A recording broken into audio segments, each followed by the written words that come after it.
Odeurs nauséabondes, insécurité, spectacle écœurant d'ordures entassées à ses bords, la baie de Cocody n'a pas fière allure. Pour y remédier, le gouvernement veut l'assainir. Séduit par l'aménagement des bords de lagune du royaume chérifien, le chef de l'État a obtenu du Maroc la mise en œuvre et le financement de la restauration de la baie de Cocody.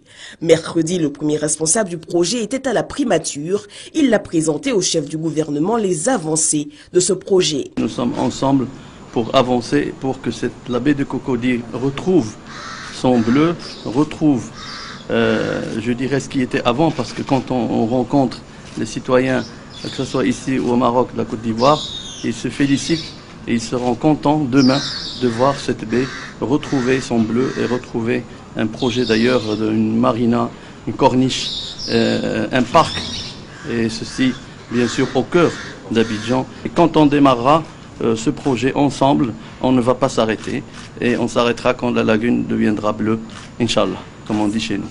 Financé par le Royaume du Maroc, l'aménagement complet de la baie comprendra la construction d'un chenal du carrefour indénial à la lagune. Il permettra de drainer l'important volume d'eau de pluie en provenance d'Abobo.